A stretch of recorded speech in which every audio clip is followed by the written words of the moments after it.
ভারতের প্রধানমন্ত্রী যদি আপনাদের বাড়ির সম্মুখে রাস্তাটা যদি ভালো করে দেন, প্রধানমন্ত্রী তো দিল্লিতে বসে আপনার বাড়ির রাস্তা দেখেন না। প্রধানমন্ত্রীকে এখান থেকে নোটিশ এমএলএ হোক বা ডিসি হোক, মন্ত্রী ক্যাবিনেট মিনিস্টারের মারফতে সেই প্রধানমন্ত্রীর কাছে যায়, তখন প্রধানমন্ত্রীর যোজনা এখানে চলে আসে, তাই না? তখন আমাদের যে গৌরহরি এসেছেন গোলক থেকে ভুলোকে, গোলক থেকে যে ভুলোকে আমার গৌরহরি এসেছেন, নিশ্চয়ই এমন কোন মহাপুরুষ আছেন যিনি কাতর আহ্বান করেছেন। একটা কথা যাতে এখান থেকে না আসে, কাতর আহ্বান করেছেন যে কলিহত জীবের দশা খুবই মলিন, এই কলিহত জীবকে রক্ষা করার মতো আর কোনো পথ নেই। পাপে পরিপূর্ণ হয়ে যাচ্ছে সবাই, ধর্ম কর্মের মাথা খেয়ে ফেলছে সবাই, ধর্ম নাই। বড় ছোটকে জ্ঞান করে না, ছোট বড়কে জ্ঞান করে না, এই অবস্থা চলছে, পিতামাতার অশ্রদ্ধা চলছে। কি হবে কলিহত জীবের দশা? অধর্ম নিয়ে সব লুপ্ত হয়ে আছে, কেউ ধর্মের পথে যাচ্ছে না। হে প্রভু, হে জগৎপতি কৃষ্ণ, তুমি রক্ষা করো। তাই একদিন কে ভাবলেন জানেন এই কথা? সে যে আর কেউ নয়, সে পূর্বজন্মে ছিলেন দেবাদিদেব মহাদেব। এই কলির যুগে তিনি হয়েছেন অদ্বৈত আচার্য। সেই অদ্বৈত আচার্য, ওনারও মনের বড় বাসনা ছিল যে কৈলাসে ধ্যান করতে করতে আর আমার ভালো লাগছে না। কেননা আরতির মধ্যে দেখবেন আছে, ব্রহ্মায় আদি দেবজারে জ্ঞানে নাই পায়, আছে না? গৌর আরতির মধ্যে আছে না, ব্রহ্মায় আদি দেবজারে জ্ঞানে নাহি পায়। আর সেই জ্ঞান নয়, কেবল হরিনাম করলে কেবল মানুষ পেতে পারেনি, তাই গৌর।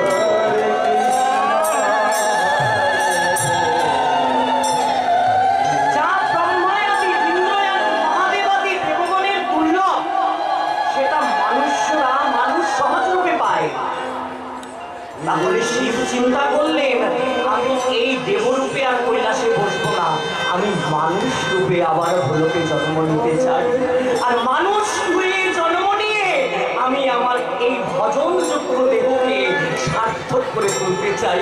আমি মহাদেব হয়ে নয়, আমি ভক্ত হয়ে আবার নদিয়ার পথে, শান্তিপুরের পথে জন্ম নিতে চাই। তাই গৌর হরি বল।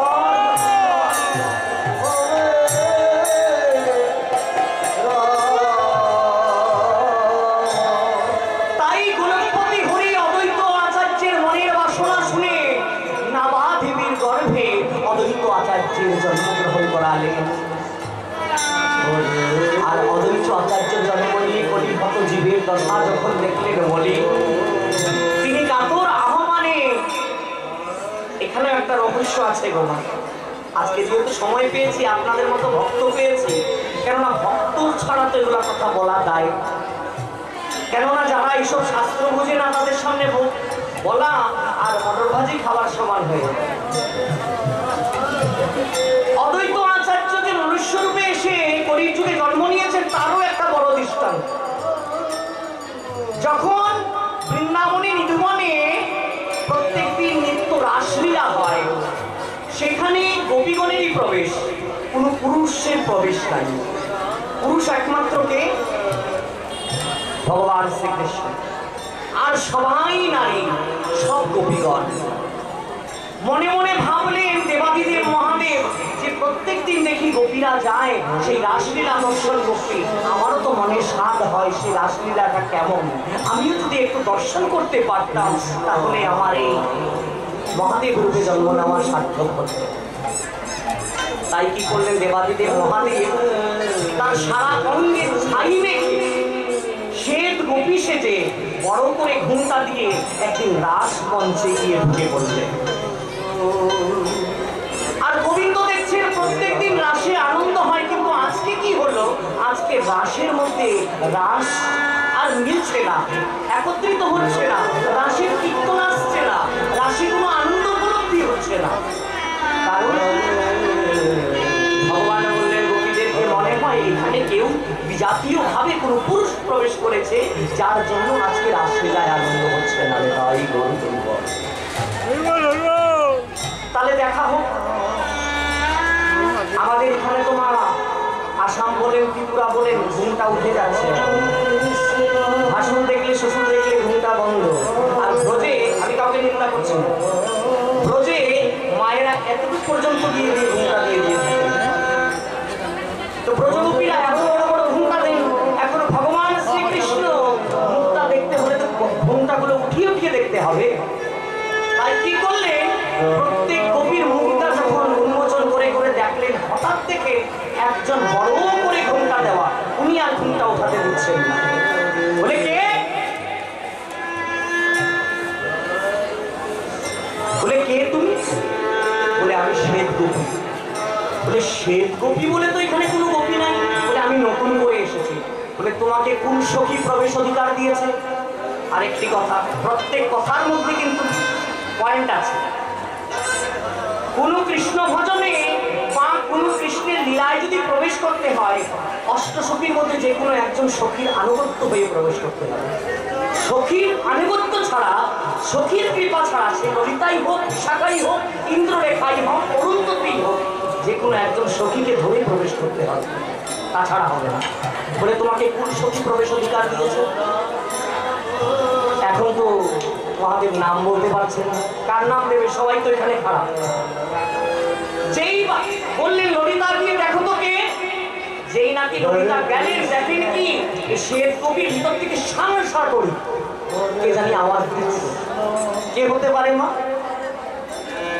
মহাদেবের গলায় যে সাপ থাকে, সে তোমার সরে যেতে পারে না মহাদেবকে ছেড়ে, সাঁ করতে। বুঝে গেছেন? তখন ভগবান শ্রীকৃষ্ণ অন্তর্যামী রূপে বললেন, মহাদেব তুমি ধরা পড়ে গেছো, আর লুকাচুরি খেলে লাভ হবে না, তুমি ধরা পড়ে গেছো, মুখটা খুলে ফেলো। এই কথা শোনার পর যখনই মহাদেব ঘুমটাটা উঠালেন, দেখলেন যে মহাদেব এখানে দাঁড়াচ্ছেন। মহাদেব করজোড়ে ক্ষমা চাইলেন ভগবান শ্রীকৃষ্ণের কাছে, আমায় ক্ষমা করে দিন, আমি কাউকে না বলে আমি লুকিয়ে লুকিয়ে প্রবেশ করেছি একটা আশা নিয়ে। আমার ভিতরে অন্য কিছু নয় যে প্রত্যেক দিন রাসলীলা হয়, আমার স্ত্রী স্বয়ং পার্বতী যুবমায়া রূপে এসে রাসলীলা দর্শন করেন, কিন্তু আমি অভাগা একদিন রাসলীলা দর্শন করতে পারি না। এই রাসলীলা দেখার জন্যই আমি এসেছি। বলে আপনি তো এসেছেন ঠিক, কিন্তু বহুত বড় অপরাধ করে দিয়েছেন। জানেন না আমি অর্জুনকে কি বলেছিলাম? কি বলেছিলাম? অবজানন্তি মাং মুরা মানসিতনুমাস্তুতম পরম ভাব অজানন্তে মম ভূত মহেশ্বরম। পরম ভাব অজানন্তে মম ভূত মহেশ্বরম।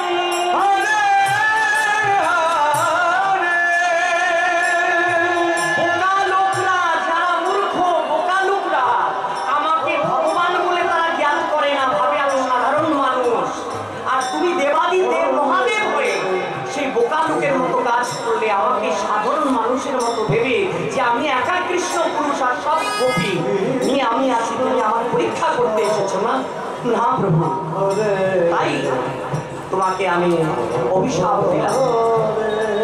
ভগবানের অভিশাপ অভিশাপ নয় মা, ভগবানের অভিশাপ আশীর্বাদ। সাধুগণের অভিশাপ মানে আশীর্বাদ, এগুলা কৃপা রূপে আসে, অভিশাপ। ভগবান বলছেন মহাদেব আমি তোমাকে অভিশাপ দিলাম, পরজন্মে তুমি মনুষ্য বলে জন্ম নেবে।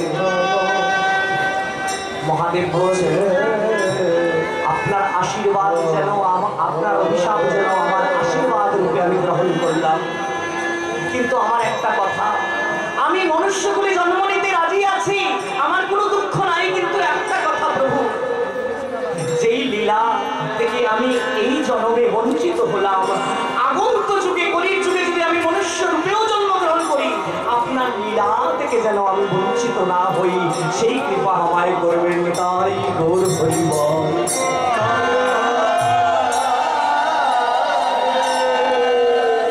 ভগবান বললেন তথাস্তু, তুমি আমার লীলায় প্রবেশ করবে, কিন্তু অভিসিঞ্চিত ভাবে তুমি আমার লীলায় আগন্ত কলির যুগে প্রবেশ করবে, আর আমি হব গৌরাঙ্গ। আমার জন্ম নেওয়ার ৩৫ বছর আগে হবে তোমার জন্ম, আর তোমার হতেই আমি আমার আহ্বানের কারণ হয়ে দাঁড়াবে। তাই এই মহাদেব অদ্বৈত রূপে কলির যুগে এসেছেন, আর মহাপ্রভুকে মানে কৃষ্ণকে ডেকেছেন। মহাপ্রভু বলে তো তখন জানেন না, তিনি মহাপ্রভুকে অনেক পরে জানতে পেরেছেন। ভগবান শ্রীকৃষ্ণকে ডাকলেন কিভাবে? একদিন হাতে তুলসী গঙ্গা জল নিয়ে সুরধুনী গঙ্গার তীরে গিয়ে আজ অদ্বৈত প্রভু ডাকতে লাগলেন। আর তুলসী গঙ্গা জলে দিয়ে, গঙ্গা জলে তুলসী জল দিয়ে গঙ্গাকে স্তব করে কিভাবে? সত্যবাচক সংহন্ত্রী সত্য দুঃখ বিনাশিনী সুক্ষরা মুক্ষরা গঙ্গা গঙ্গৈব পরম গতি মোক্ষদা মোক্ষদা গঙ্গা গঙ্গৈব পরম গতি। হে গঙ্গা দেবী, তোমার জলের মধ্যে আমি তুলসী চন্দন অভ্র দিয়ে আমি পূজা দিয়ে সমর্পণ করলাম। আমার মদন গোপালকে তুমি এনে এই ভুলোকে হাজির করো, যেন আমার মদন গোপাল এসে কলিহত জীবকে সবাইকে উদ্ধার করে নিতে পারে। এই বলে যখনই নাকি এই গঙ্গা জলের মধ্যে তুলসী পত্র আর পুষ্প দিয়ে পূজা করলেন, দেখলেন কি জানেন? মানে দেখলেন তুলসী যাই তীরে নীরে আর অদ্বৈত যাই তীরে তীরে। হরে কৃষ্ণ হরে কৃষ্ণ কৃষ্ণ কৃষ্ণ হরে হরে। তুলসী যাই নীরে নীরে আমার অদ্বৈত যাই তীরে তীরে। হরে কৃষ্ণ হরে কৃষ্ণ কৃষ্ণ কৃষ্ণ হরে হরে। হরে রাম রাম রাম হরে হরে। আসি দাঁড়াইল সচিরাঙ্গিনার মাঝে কৃষ্ণ কৃষ্ণ হরে হরে। তুলসী দাঁড়াইল সচিরাঙ্গিনার মাঝে রাম রাম হরে হরে। যেখানে ছিল সচি মাতা তুলসী আইল তথা। হরে রাম হরে রাম রাম রাম হরে হরে। যেখানে ছিল সচি মাতা তুলসী আইল তথা। হরে রাম রাম রাম হরে হরে। আসি আমি দিল গর্ভ সিন্ধু মাঝে। আসি আমি দিল গর্ভ সিন্ধু মাঝে। তাই গো হরে রাম হরে রাম রাম হরে হরে। বলি গর্ভ মাঝে মিলাইল কৃষ্ণ হরে হরে। গর্ভ মাঝে মিলাইল রাম রাম হরে হরে। আর তুলসী আর গঙ্গা জল গর্ভ মাঝে মিলাইল। হরে রাম হরে রাম হরে হরে। তুলসী আর গঙ্গা জল গর্ভ মাঝে মিলে গেল। হরে রাম হরে রাম হরে হরে। তুলসী আর গঙ্গা জল আমার গৌরাঙ্গ আসবে বলে। হরে রাম হরে রাম হরে হরে। হরে কৃষ্ণ হরে কৃষ্ণ হরে হরে হরে কৃষ্ণ কৃষ্ণ হরে হরে হরে রাম হরে হরে। আর যেই নাকি এই তুলসী পত্র আর গঙ্গা জল এসে সচির আঙ্গিনার মাঝে দাঁড়ালো, আর সচির গর্ভ সিন্ধুর মাঝে এই তুলসী পাতা মিশ্রিত হয়ে গেল। তারপরে কি হলো জানেন? ঠিক ফাল্গুন পূর্ণিমা তিথি নক্ষত্র ফাল্গুনী এই শুভক্ষণে জনমিলা আমার গৌরভীজ প্রাণ হয়ে অনুধ্বনি হচ্ছে না। আমার একটু চুপার দিলে হবে না। বাবারা একটু হরি ধ্বনি, মায়েরা অনুধ্বনি।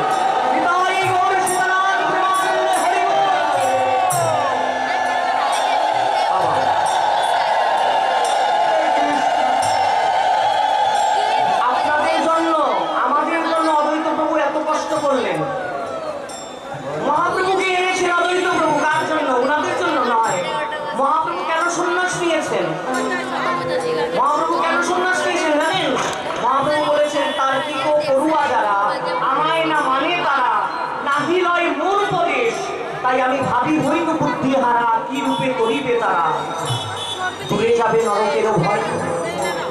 তাই মহাপ্রভু বললেন, অনেক চিন্তার পর দরাইনু এ অন্তর, আমি তারা ছাড়ি গৃহবাস। তাই মস্তক মুন্ডন করি, এ ডরক পিন করি, আমি অবিলম্বে লইব সন্ন্যাস। মহাপ্রভু সন্ন্যাস নিয়েছেন কলিহতর জীবকে উদ্ধার করবেন বলে, ওনার নিজের স্বার্থের জন্য নয়। তাই এইভাবে আস্তে আস্তে জোগাড় দিবেন আর জয় দিবেন না, জোরে জোরে দিবেন, চিৎকার করে গলা ফাটিয়ে দিবে। ইলেকশনের মধ্যে ভোটারের পিছিয়ে জয় জয় করলে লাভ নাই, জিতলে মেয়াদ 5 বছর, আর যদি হারিয়ে রেজাল্টের পরের দিন সামনে গিয়ে দাঁড়াতে পারবেন না। আর আমার গৌর হরি গৌর গোবিন্দের যদি জয় জয়কার করেন, এক জন্ম নয়, এই জন্ম জন্মান্তর জন্ম মৃত্যু জরাবেদির চক্করে যতবারই থাকবেন, মহাপ্রভুর কৃপা ততবারই থাকবেই থাকবে। তাই গৌর হরি বল, হরি বল।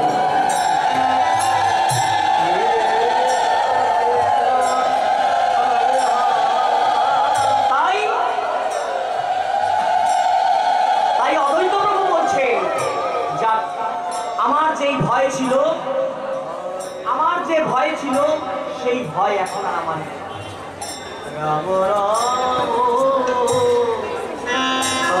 আমার যে ভয় ছিল এখন আর আমার ভয় নেই, কলির জীবের আর দুর্দশা নেই। এখন কি হবে? ও জীবের ভয়ে নাই, ও জীবের ভয়ে নাই, ভয়ে নাই আধার গেল। হরে রাম হরে রাম, রাম রাম হরে হরে। ভয়ে নাই, ভয়ে নাই আধার গেল। হরে রাম হরে রাম, রাম রাম হরে হরে। কলির যুগের পূর্ণচন্দ্র উদয় হল। হরে রাম হরে রাম, রাম রাম হরে হরে। কলির যুগের পূর্ণচন্দ্র উদয় হল। হরে রাম হরে রাম, রাম রাম হরে হরে। ফাল্গুন পূর্ণিমা তিথি নক্ষত্র ফাল্গুনি। হরে রাম হরে রাম, রাম রাম হরে হরে। ফাল্গুন পূর্ণিমা তিথি নক্ষত্র ফাল্গুনি। হরে রাম হরে রাম, রাম রাম হরে হরে। শুভক্ষণে জনমিলা গৌরধি যমনি। হরে রাম হরে রাম, রাম রাম হরে হরে। শুভক্ষণে জনমিলা গৌরধি যমনি। হরে রাম হরে রাম, রাম রাম হরে হরে। শুভক্ষণে, শুভক্ষণে জনমিলা গৌরধি যমনি। হরে রাম হরে রাম, রাম রাম হরে হরে। গৌরধি যমনি। জীবের ভয় নাই, জীবের ভয় নাই, ভয় নাই আধার গেল। কলিযুগে পূর্ণচন্দ্র উদয় হল। জীবের ভয় নাই। তাই গৌর হরি হরি হরি বল। হরে রাম হরে রাম, রাম রাম হরে हरे कृष्ण कृष्ण कृष्ण हरे हरे, हरे राम राम राम हरे हरे। সচি মাতায় আনন্দেতে নাচিয়া বিহল। জগন্নাথ মিশ্র আজি আনন্দে বিহল। তাই গৌর হরি বল। कृष्ण हरे हरे, हरे राम राम राम हरे हरे। সচি মাতায় আনন্দেতে নাচিয়া বিহল, আর জগন্নাথ মিশ্র আজি আনন্দে বিহল। हरे कृष्ण कृष्ण कृष्ण हरे हरे, हरे राम राम राम हरे हरे। আর আকাশেতে দেবগণ পুষ্প বৃষ্টি করে। আকাশেতে দেবগণ পুষ্প বৃষ্টি করে। कृष्ण हरे कृष्ण कृष्ण कृष्ण हरे हरे, हरे राम राम हरे हरे। আর নদী আর নারী গণে উলুর ধ্বনি করে। আর নদী আর নারী গণে উলুর ধ্বনি করে। ভয় নাই,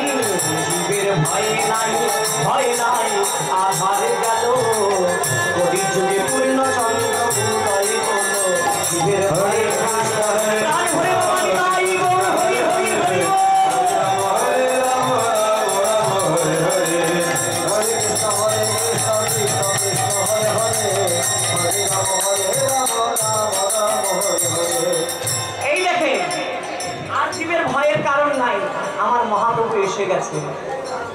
দেখেছেন মহাপ্রভুকে? কারা কারা দেখেছেন একটু হাত তুলে তো দেখি। দেখেছেন? বলেন তো মহাপ্রভু দেখতে কেমন? হ্যাঁ কেমন? তপ্ত কাঞ্চন বর্ণ। বাহ, মা কত সুন্দর বললেন। মা আপনি দেখেছেন মহাপ্রভুকে? কোথায় দেখেছেন? বাবা, দেখেছেন? আপনারা দেখেছেন? মহাপ্রভুকে দর্শন করেছেন? আচ্ছা, মহাপ্রভু কত লম্বা বলেন তো? বলতে পারবেন? অজানুলম্বিত পুজো মানে মহাপ্রভু যখন দাঁড়ান না, ওনার হাতটা গিয়ে হাঁটুর মধ্যে থেকে, তাহলে বুঝেন কতটুকু লম্বা হতে পারে। নবদ্বীপ ধামে যদি যান দেখবেন এখনো মহাপ্রভুর চরণ পাদুকা আছে। কত বড় বড় পাদুকা দেখতে পাবেন। দেখছেন আমার মহাপ্রভুকে? ওই দেখেন আমার মহাপ্রভু আসছে, ওই দেখেন। দেখছেন?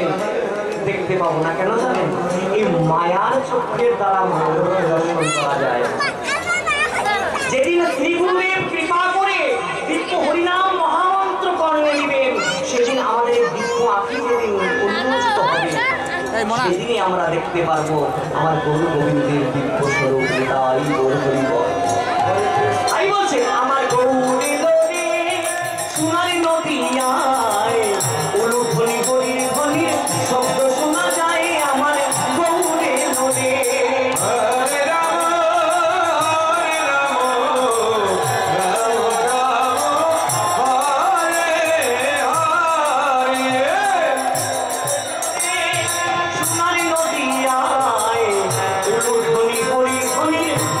শোনা যায় আমার গৌরে লোরে।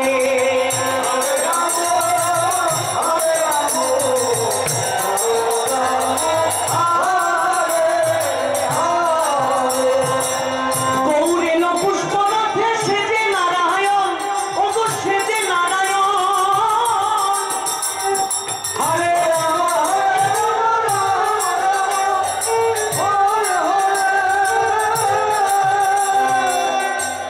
আপনারা জোগাড় দিতে কৃপণতা করেন কেন? জোগাড় দিতে কৃপণতা করবেন না, পয়সা খরচ হবে না, একটু উলুধ্বনি করবেন। মনে করেন আজকে ভূমিকম্প এসেছে, একটু পরপর ভূমিকম্প ঝাঁকার দিচ্ছে আর একটু পরপর জোগাড় দিতে হচ্ছে, এটা মনে করে অন্তত দেন, তাহলে তো ভজন হয়ে যায়। ভগবান বলেছেন কেউ যদি হেলাতেও আমার নাম নেয়, কেউ যদি হেলাতেও আমার ভজন করে, এই জন্য দেখবে সারা জীবনে যে হরিবল বলে না, মরাটা কান্দে নিতে সময় গিয়ে শ্মশান ঘাটে যাওয়ার সময় হরি বল বল হরি, হরি বল বল হরি, হরি বল বল হরি বলে যায় না? তারও একটা রহস্য আছে। যখন বলিরে ছলিতে প্রভু হরিরা বামন অবতার হয়ে এসেছেন বলি রাজাকে ছলনা করার জন্য, আর বলি রাজার গুরুদেবকে শুক্রাচার্য নিষেধ করেছেন, এই যে বামন রূপে নারায়ণ এসেছে তোর সাথে ছলনা করতে, দান দিবি না, সাবধান। আর বলি রাজা বলছেন আমি যখন প্রতিজ্ঞা করে ফেলেছি যে যে আমার কাছে যা চাইবে আমি তাই দান দিব, আমি দেবই। তখন বললে বামন অবতারকে আপনার কি চাই বলুন। বামন অবতার বললেন আমার বেশি কিছু নয়, আমার পদে ত্রিপাদ পদ্ম ভূমি হলেই হবে। বলি রাজা হেসে দিলেন, বলে গুরুদেব কি আমাকে নিষেধ করলে? আমার এত এত অডাল সম্পত্তি পত্রে মাত্র বামন অবতারের পায়ে এতটুকু পায়ে 3 পদ ভূমি চাইছে, আর আমার গুরুদেব আমাকে নিষেধ করছেন। হায় হায় কপাল, আমি দিয়েছি জানি, আরো যদি কিছু লাগে বলে না আমার এতেই হয়। পরে তো বামন এমন বড় হলো 2 পায়ে স্বর্গমর্ত পাতাল শেষ, আর 3 পাদ পদ্ম মানে 3 নম্বর পাদে কোন জায়গায় রাখবে সেই জায়গায় খুঁজে পাচ্ছে না। তখন শুক্রাচার্য নিষেধ করেছিলেন, আর সেই যে কুমণ্ডল, যে কুমণ্ডল দিয়ে ত্রিসত্য অঙ্গীকার করবেন, 33 কোটি দেবতাকে সাক্ষী রাখবেন, সেই কুমণ্ডলের মধ্যে উনি একটি পতঙ্গ হয়ে পোকা হয়ে বসেছিলেন। আর এই সময় কি করলেন, বামন রূপী ভগবান একটি শলাকাঠি নিয়ে সেই কুমণ্ডলের পোকার মধ্যে যখন খোঁচা দিলেন, শুক্রাচার্যের একটি আঁখি কানা হয়ে গেল, আর সেখান থেকে রক্ত ঝরঝর করে পড়ল। শুক্রাচার্য বামন অবতারকে অভিশাপ দিয়ে বললেন, ভগবানকে তো অভিশাপ দিতে পারেন না, তাও বললেন আজকে তোমার জন্য আমার এই চোখ একটা গেল, আর যত রক্ত পড়েছে এত রক্ত, এত এত গুরু তৈরি হবে কলির যুগে।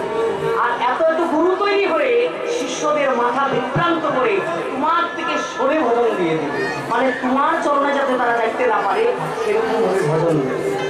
আর আমার বামন রূপী ভগবান বললেন, আপনার মুখে যেন ক্ষীর চন্দন করুক, আপনার কথাটাই থাক, আমার ভজন নাই বা করুক, কিন্তু আমি একটা কথা বলি, সারা জীবনেও যদি সে ব্যক্তি হরিবল না বলে আমার নাম না নেয়, অন্তত মরার সময় তার আমার দরকার পড়বে। হরিবল আর হরে কৃষ্ণ নাম ছাড়া তার গতি হবে না, আমি তাই বলবো।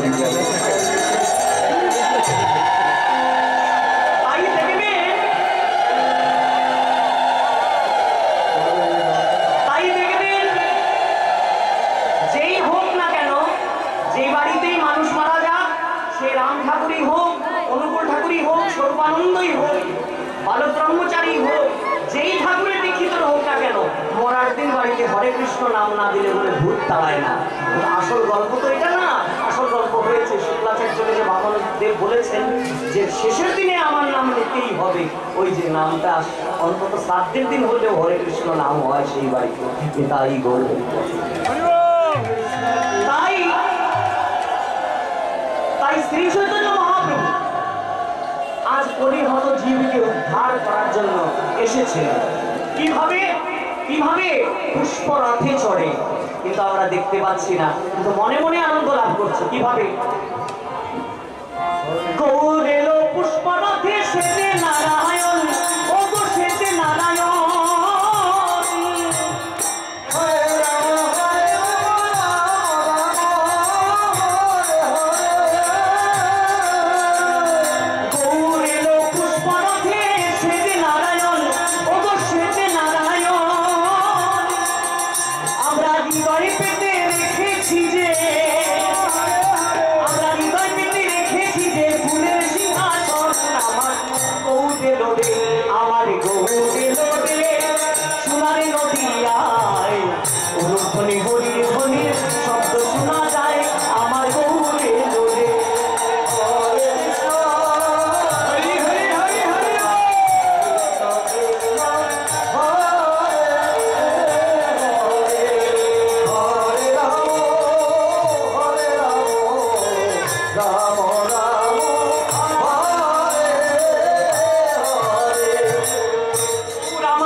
পাখিগুলো হাতের তালি শুনে সব উড়ে চলে যায়, তাই না?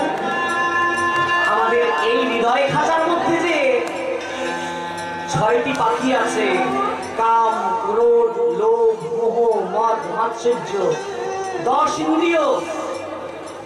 এই সবগুলো যে বিকল হয়ে যাচ্ছে, এই বিকলকে সকল করে কে? এই হরিনাম। এই পাখিগুলো যখন দুষ্টামি করে, আমাদের মনটাকে বিচলিত করে, একমাত্র হাতে করতালি দিয়ে হরিনাম করে দুষ্ট পাখিগুলো উড়ে চলে যায়, থাকে না, হৃদয় পবিত্র হয়ে যায়। মন সবাই মিলে হাতে করতালি দিয়ে একটু নাম সংকীর্তন করুন, সবার মঙ্গল হবে। তাই গৌর হরি হরি হরি বল।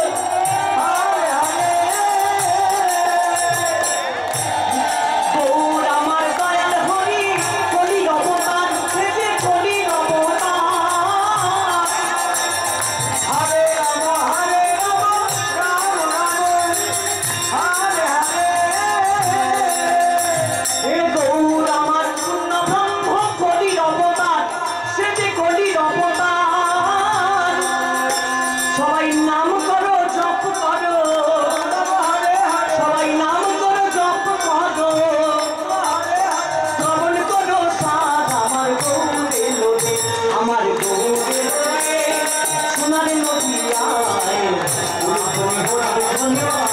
শোনা যায় আমার গৌরে নদী। প্রাণ ভরে তাই মুর্শিদাবাদ বল হরি বল।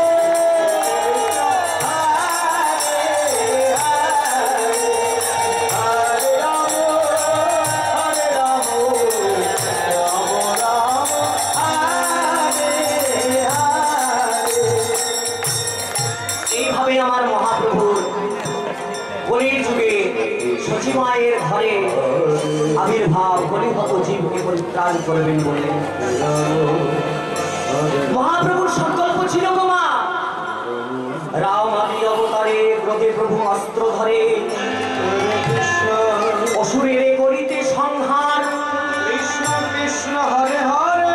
কিন্তু এবে অস্ত্র না ধরিলাম, কারো প্রাণে না মারিলাম, চিত্ত শুদ্ধি হইল সবার।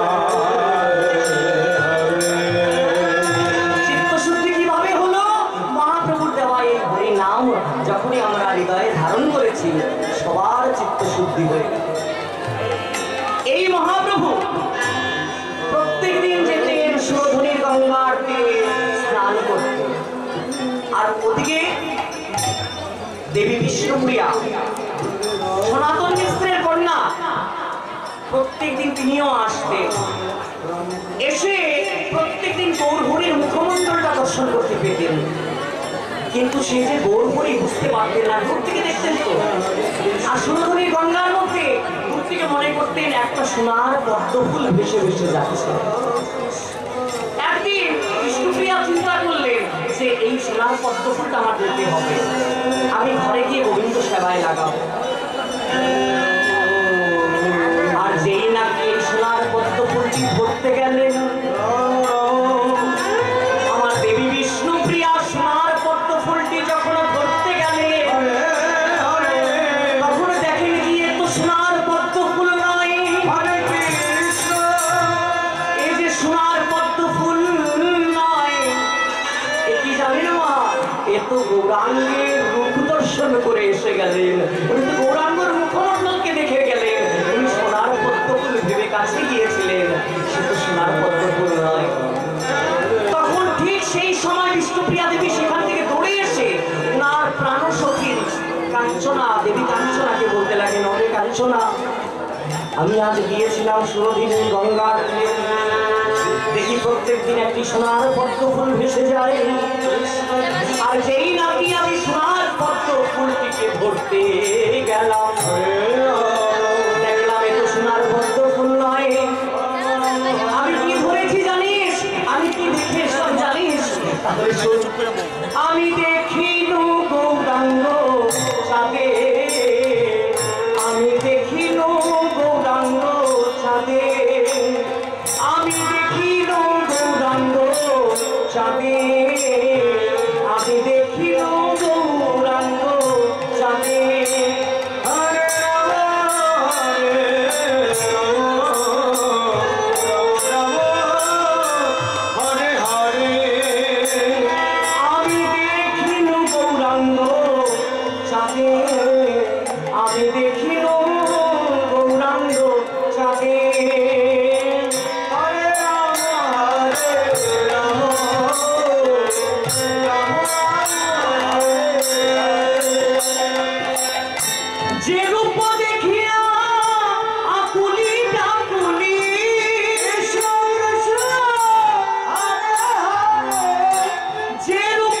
দেখিয়া আকুলি ব্যাকুলি পড়িলাম পীড়িতির ফাঁদে।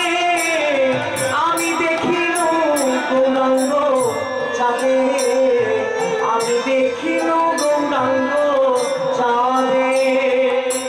হরে রাম রাম রাম রাম হরে হরে কৃষ্ণ হরে কৃষ্ণ কৃষ্ণ কৃষ্ণ হরে হরে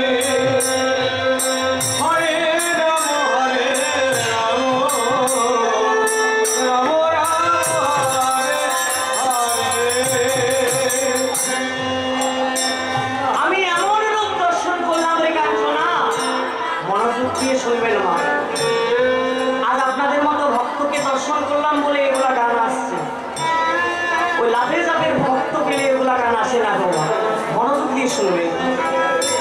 দেবী কাঞ্চনাকে বলছে বিষ্ণুপ্রিয়া, এমন রূপ দর্শন করলাম যা দেখি আমার চিত্ত মন প্রাণ সব চলে গেল, আমার আকুল ব্যাকুল হয়ে গেল প্রাণ। আমি যে কি দেখে আসলাম। কাঞ্চনা বলছেন, আরে এখানে বিচলিত হওয়ার কি আছে? আজকে একদম শান্তি, এখানে বিচলিত হওয়ার কি আছে? গৌরাঙ্গকে দর্শন করেছিস, গৌরাঙ্গ তো আমাদের মতো রক্ত মাংস হাড়ে গড়া মানুষ। আমাদের যেরকম রক্ত আছে, মাংস আছে, হাড় আছে, তারও তো তেমনই। এখানে বিচলিত হওয়ার কি আছে? বলে লাগে এই এমন নয়, যেমন তুই ভাবছিস আমার গৌরাঙ্গ তেমন নয়। সে তাকে যদি তুই একবার দেখতি কাঞ্চনা, তাহলে তুইও বুঝবি আমি যেরকম পাগল হয়েছি তুইও সেমনই পাগল হতে কাঞ্চনা। কেন জানিস আমার গৌরাঙ্গ কেমন? আমি কেমন রূপ দর্শন করেছি জানিস? আমার গৌর যদি হতো কালো সখী, আমার গৌর যদি হতো কালো, আমার গৌর যদি হতো কালো সখী, আমার গৌর যদি হতো কালো। হরে রাম রাম রাম আমার গৌর যদি হতো কালো সখী, গৌর যদি হতো কালো। আরে গৌর কালো হলে কি করতি তুই? কৃষ্ণ কালো, গৌর কেন কালো হবে? আরে যদি গৌর কালো হতো তাহলে কি করতাম জানিস না কাঞ্চনা? বলে কি? অঞ্জন করিয়া নয়নে পড়িতাম,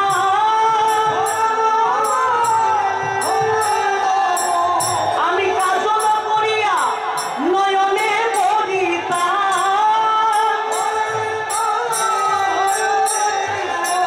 দেখিতাম অতি যে ভালো। আমার গৌর যদি হতো কালো সখী, আমার গৌর যদি হতো কালো। প্রাণ হয়ে অনু ধরি হরে কৃষ্ণ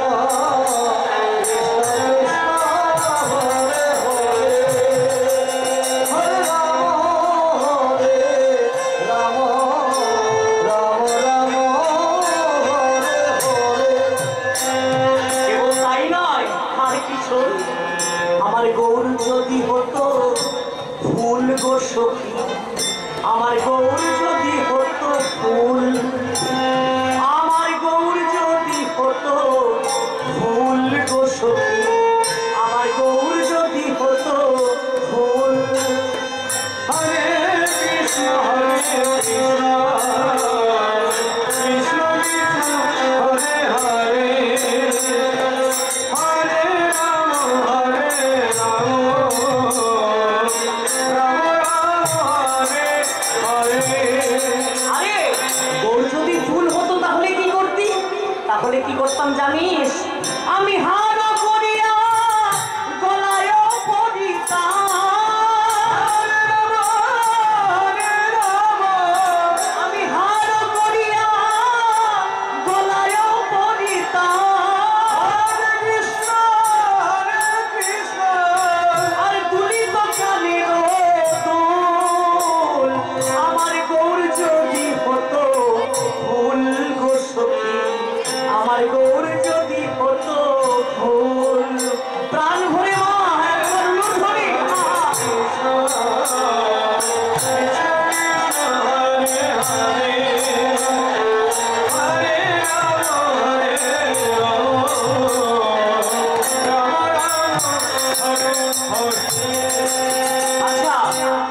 বুঝলাম তোর গৌর যদি কালো হতো তাহলে কাজল রূপে চোখে লাগাতি, যদি ফুল হতো মালা হার বানিয়ে গলায় পড়তি, কানে দুল বানিয়ে রাখতি।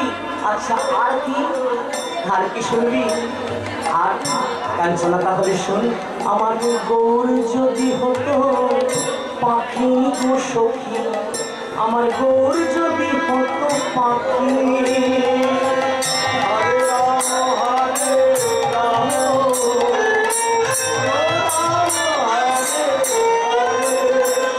আমার গৌর যদি হতো পাখি গো সখী, আমার গৌর যদি হতো পাখি। হরে রাম হরে রাম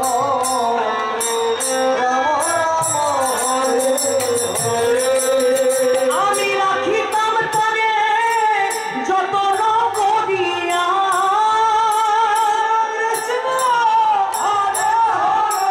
আমি রাখিতাম তরে যতন করিয়া,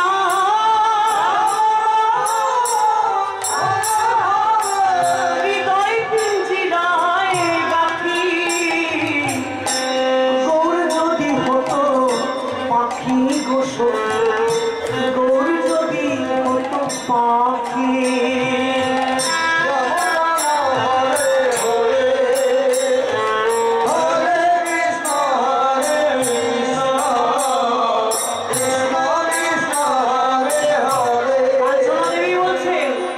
আচ্ছা বিষ্ণুপ্রিয়া, গৌর যদি পাখি হতো, ফুল হলে কানে রাখতি, গলায় হার বানিয়ে পড়তি, চোখে কাজল বানিয়ে পড়তি, কালো হলে সব ঠিক আছে, কিন্তু পাখি করে হৃদয় পিঞ্জিরায় রেখে কি লাভ হবে?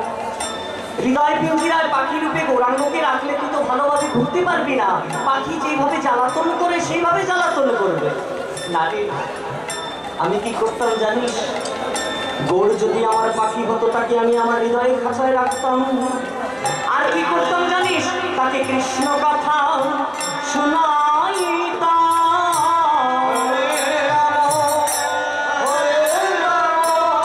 তাকে কৃষ্ণ কথা বলাইতাম।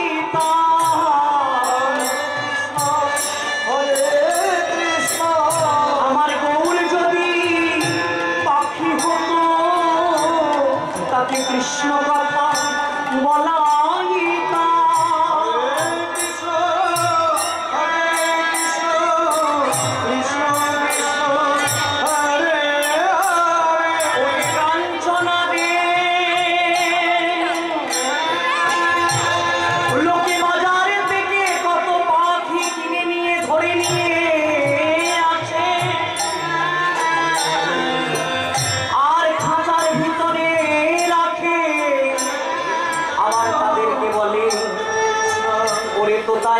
হরে কৃষ্ণ বল,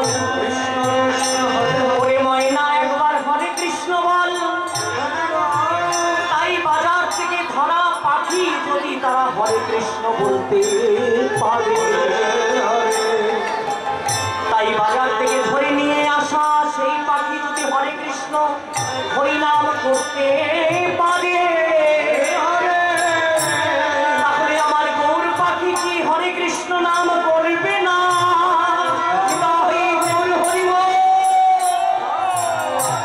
আমার গৌর পাখি কি আমার হৃদয় খাঁচায় থেকে হরিনাম আমার শোনাবে না? তাতে কি হবে জানিস কাঞ্চনা? আমার মানব জনম সেদিন ধন্য হবে।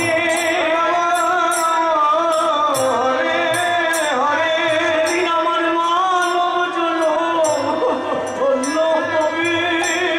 কৃষ্ণ কৃষ্ণ হরে হরে।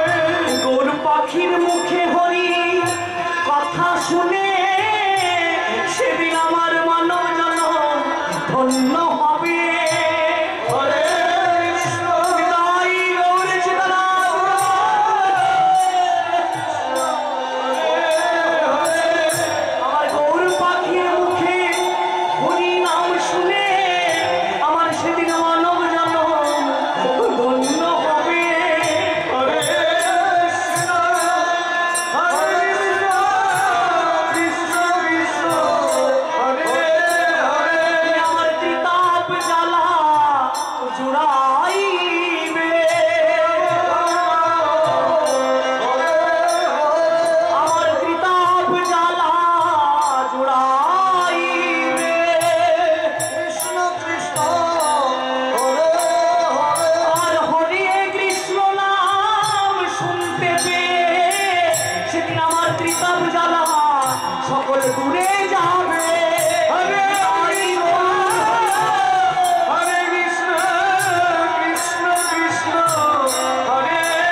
হরে কৃষ্ণ নাম রাধা নাম শোনাবে।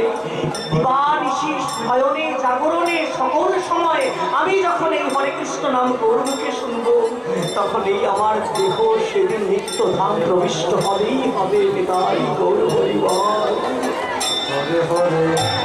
তাই কলিহত জীবকে বুঝাইয়ে দিলেন, ওরে কলির জীব, তোমরা যাকে আপন বলে ভাবছ, এই সংসার, এই স্ত্রী পুত্র পরিবার পরিজন যাকে তোমরা আপন বলে ভাবছ, তারা তো তোমার আপনজন নয়। এ আমাদের জন্য শিক্ষা। তারা তো আমাদের আপনজন নয়। যতদিন এই সংসারের জন্য খাটতে পারবে,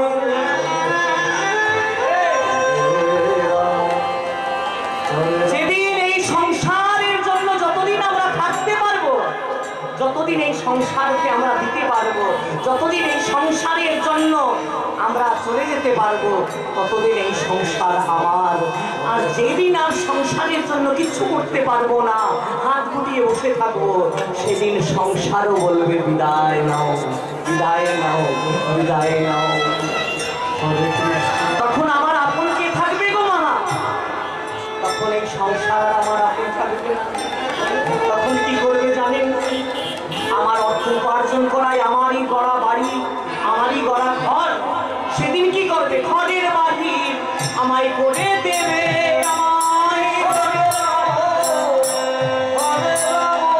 আমায় ঘরের বাড়ি করে দেবে। কৃষ্ণ সেদিন আমার আপন বলতে কেহ রইবে না গো, সেদিন আমায় ঘরের বাড়ির হরে কৃষ্ণ হরে কৃষ্ণ কৃষ্ণ কৃষ্ণ হরে হরে। সেদিন আমার আপন বলতে কেহ থাকবে না গো, সেদিন আমায় ঘরের বাহির করে দেবে। হরে কৃষ্ণ কৃষ্ণ কৃষ্ণ হরে হরে। তাই বিষ্ণুপ্রিয়া দেবী বললেন, আমার চিত্ততে যদি, হৃদয় খাঁচায় যদি গৌরাঙ্গ মহাপ্রভু পাখি হয়ে থাকে, তাহলে আমার এই মানব জনম ধন্য হবে। এতক্ষণ বিষ্ণুপ্রিয়া দেবী কাঁদলেন আর গাইলেন। এবার যিনি ভাবাবিষ্ট পদকবি, তিনি পদের এক পাশে দাঁড়িয়ে তিনি গাইছেন, বিষ্ণুপ্রিয়া তুমি তো গৌরকে এইভাবে সাজালে, এইভাবে বললে, কিন্তু আমারও তো মনে স্বাদ আছে। আমি কি বলতে চাই জানো? আমার গৌরকে আমি কি রূপে রাখবো? আমার গৌর যদি হতো মধু গো সখী, আমার গৌর যদি হতো মধু। তাই গৌর হরি বল। কৃষ্ণ কৃষ্ণ হরে হরে। আমার গৌর যদি হতো মধু গো সখী, আমার গৌর যদি হতো মধু। হরে কৃষ্ণ কৃষ্ণ কৃষ্ণ কৃষ্ণ হরে হরে। ওরে জ্ঞান দাসে কয় আস্বাদন করিয়া,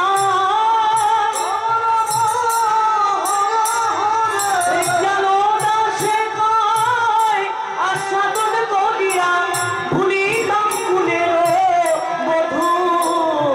আমার গৌর যদি হতো মধু, গৌর যদি হতো মধু। হরে কৃষ্ণ কৃষ্ণ কৃষ্ণ কৃষ্ণ হরে হরে। হরে রাম হরে রাম রাম রাম হরে হরে। তাই কাঞ্চনা দেখ, এই যে আসতে মা, এই দেখে শোনা যাচ্ছে। কি শোনা যাচ্ছে? এই যে নাম শোনা যাচ্ছে, হরে কৃষ্ণ নাম করে করে আসছে। বলে কে? বলে চল গিয়ে দেখে আসি কে হরে কৃষ্ণ নাম করছে। আমার মনে হয় এই যে সোনার পদ্ম ফুল মুখটা দেখে এসেছি, এই সোনার মানুষটাই মনে হয় হরি নাম করে আসছে। চল কাঞ্চনা, তুই গেলে এখন দেখতে পারবি কিভাবে এই সোনার মানুষটা কেমন। তাই কাঞ্চনাকে নিয়ে চললেন বিষ্ণুপ্রিয়া। কোথায়? সুরধুনী গঙ্গার তীরে। গিয়ে দেখেন কি আজ আসছেন সুরধুনীর কিনারায়, সোনা নপুর দিয়া পায়, নাচে না গরি গো সুন্দর গৌরাঙ্গ গোরায়। সুরধুনীর কিনারায় সোনার নপুর দিয়া পায়, নাচে না গরি গো সুন্দর গৌরাঙ্গ গোরায়। হরে কৃষ্ণ কৃষ্ণ কৃষ্ণ হরে হরে, হরে রাম হরে রাম, রাম রাম হরে হরে। হরে কৃষ্ণ কৃষ্ণ কৃষ্ণ হরে হরে, হরে রাম হরে রাম, রাম রাম হরে হরে। সুন্দর গৌরাঙ্গ গায়ে নাগরী গো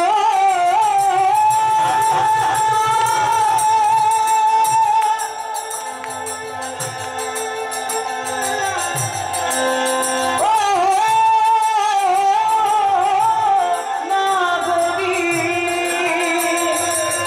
সুন্দর গৌরাঙ্গ গায়ে, সুন্দর গৌরাঙ্গ নায়ে নাগরী গো সুন্দর গৌরাঙ্গ নায়। ওমা তোরা দেখবি যদি আয়, তোরা ছুটে ছুটে আয়, একবার দেখবি যদি আয়, একবার দেখবি যদি আয়, নাগরী গো সুন্দর গৌরাঙ্গ নায়। সুরধুনীর কিনারায় সোনা নপুর দিয়া পায়, নাচে নাগরী গো সুন্দর গৌরাঙ্গ নায়। প্রাণ ভরে একবার নিতাই গৌর হরি হরি হরি বল। হরে হরে, হরে রাম হরে রাম, রাম রাম হরে হরে। মা দেখ দেখ, কাঞ্চনাকে বলছেন দেখ এই যে সোনার লোকটা দেখেছিস? বলে হ্যাঁ। বলে দেখ তো তার কেমন রূপ, তাকে দেখতে কেমন লাগে, দেখ তো দেখ কিভাবে তার সুন্দর কপালে সুন্দর তিলকে গো, তার সুন্দর কপালে সুন্দর তিলকে গো, হরে রাম হরে রাম, রাম রাম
সুন্দর নামাবলী গায়ে নাগরী গো, সুন্দর নামাবলী গায়ে নাগরী গো, সুন্দর গৌরাঙ্গ নায়।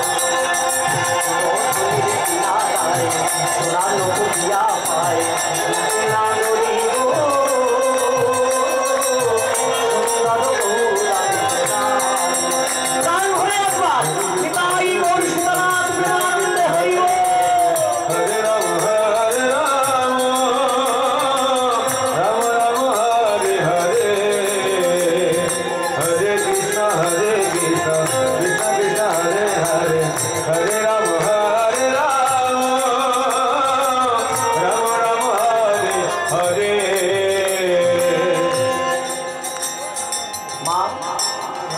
হাততালি রাখবেন। হাততালি বন্ধ করলে আমরা বন্ধ করে দেবো।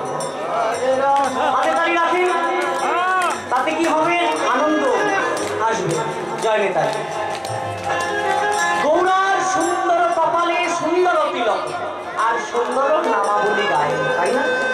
এইবার বলছেন, দেখ কাঞ্চনা, এই গৌরাঙ্গের তার নয়ন দেখ কেমন লাগছে। বলে কেমন? সুন্দর নয়নে সাই গৌরা জাদি পানে গো, হরে রাম হরে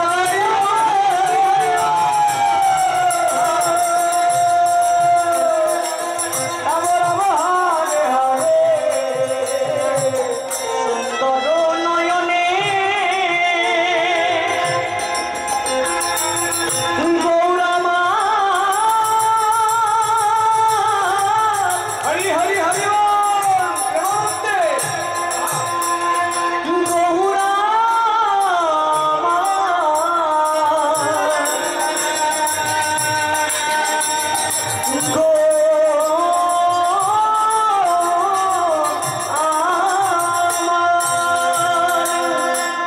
সুন্দর নয়নে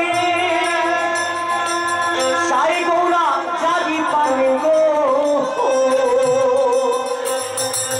হরে রাম হরে রাম রাম রাম হরে হরে। সুন্দর নয়নে সাই গৌরা জাদি পানে গো। এই সুন্দর গৌরাঙ্গের সুন্দর দুটি নয়ন দিয়ে গৌরাঙ্গ যার পানে একবার দৃষ্টি দেয়, তার কি হয় জানেন? কি হয়? সে যে দেহ থইয়া, সে যে দেহ থইয়া প্রাণটি লইয়া যায় না গরি গো। দেহ থইয়া প্রাণটি লইয়া যায় না গরি গো। সুন্দর গৌরাঙ্গ নারী সুরধনির কিনারায় সোনার পুরিয়া পায় নাচে না গরি গো।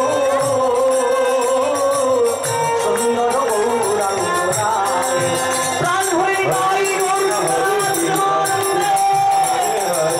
হরে রাম হরে রাম রাম রাম হরে হরে।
থাকে এখানে, প্রাণটি নিয়ে চলে যায়, পাগল করে দেয়, সবকিছু শুনলেন।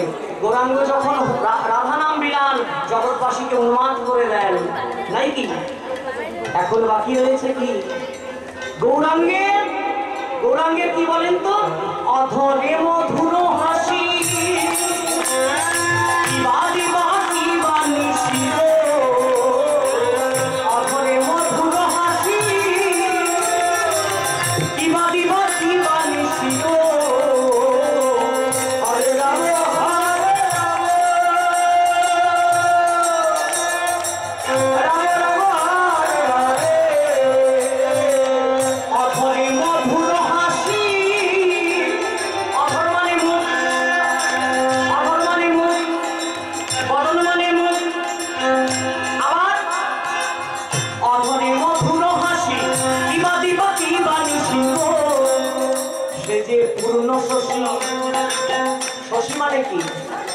শশী মানে হ্যাঁ, শশী মানে চাঁদ।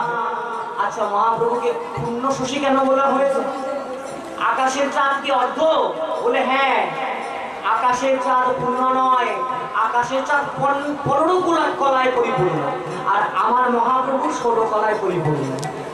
কিভাবে? আকাশের চাঁদ প্রতিপদ থেকে তো চাঁদের জন্ম, অমাবস্যার পরের দিন থেকে। প্রতিপদ থেকে হিসাব করুন, প্রতিপদ তৃতীয়া, চতুর্থী, পঞ্চমী, ষষ্ঠী, সপ্তমী, অষ্টমী, নবমী, দশমী, একাদশী, দ্বাদশী, ত্রয়োদশী, চতুর্দশী, 14 দিন, 15 দিনে পূর্ণিমা। 15 কলায় চাঁদ হয়, চাঁদ তো 16 কলায় হয়। এই এক কলাটা কোথায়? এই একটা কলা শিব ঠাকুরের মাথায় চলে গেছে, আর আমার মহাপ্রভু 16 কলায় পরিপূর্ণ হয়ে সোনার চাঁদ এসে অবতীর্ণ হয়েছে নদিয়ায়।